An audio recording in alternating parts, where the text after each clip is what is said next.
Hi, I'm Kay. Thank you so much for joining me for my big review for this beautiful piece called Brooklyn by the Alexander Couture Collection by Rene of Paris in the color Henna Red Rooted. Stay tuned, you don't want to miss it. Before we start, I would like to say that this is not new. This has been worn, so gives you an insight of how those heat-friendly fibers would fare.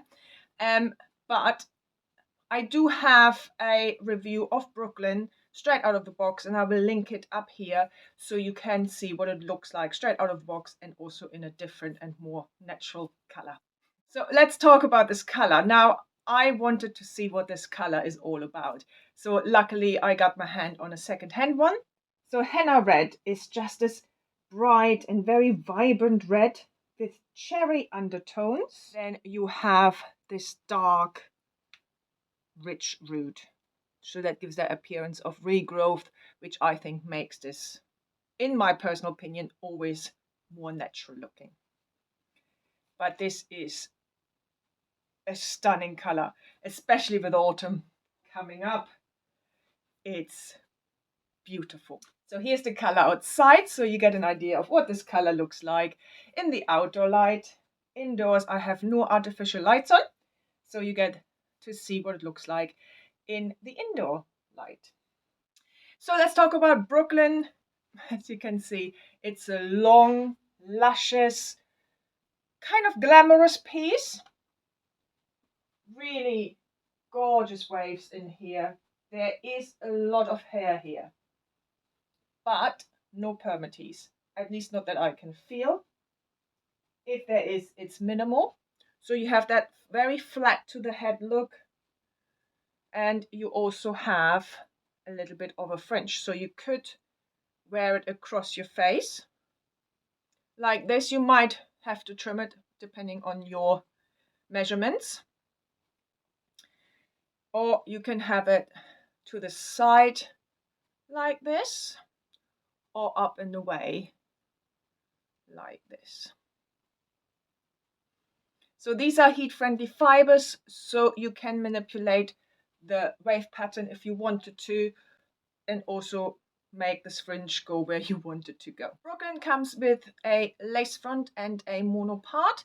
The lace front does come down a little bit. So here, this was cut, the lace, to just make it look more realistic and get rid of that look. So it is a dark color and you can see the knots. The transition overall is fairly well done.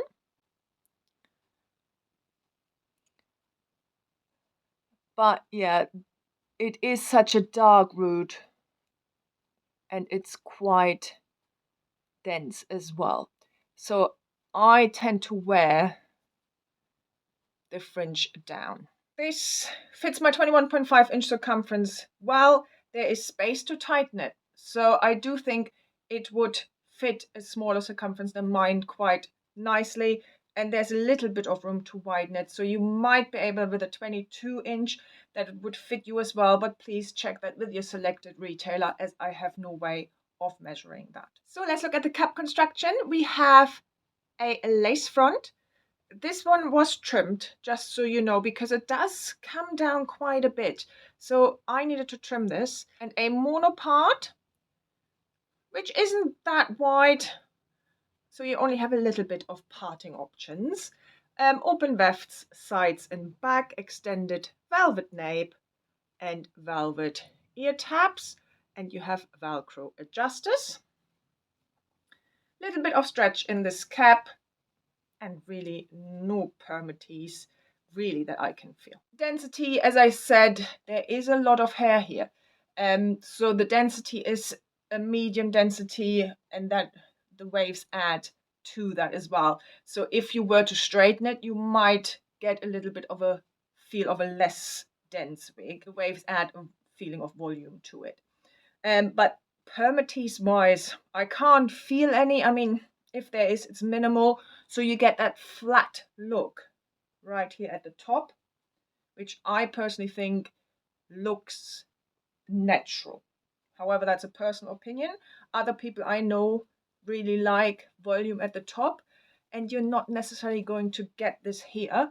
you might a little bit with some products. But otherwise, I don't really think you would get a huge amount here. So the fibers are heat-friendly fibers, and I want to show them to you now after this has been worn quite a few times. So you can see that they are not too bad. They are starting a little bit too fray, but I haven't added some heat to it just yet. So I think it's looking quite good. But when you buy a long, heat-friendly, wavy wig, you need to be aware that there will be tangling and there will be friction on this wig. So you will have to maintain it. So it does clump up a little bit now after wearing it for a bit as well. So have your white tooth comb with you, and I would suggest to use silicone spray before you wear it, and then after you wear it, add a little bit of heat to the bottom. So I use a straightening iron, and then I get, I think, a bit more of a modern look because I straighten out just the ends and leave the waves how they are. So that might give you some idea of how to look after a long, heat-friendly, wavy wig. The other thing is what I do is I tend to wear long wigs like this to the side, because it reduces the friction down here at the neck and therefore keeps this a little bit less frizzy. Styling option wise, heat friendly fibers, so you can change the curl pattern if you want to. Definitely you can do a low pony, can do a side pony, can do a half up, half down.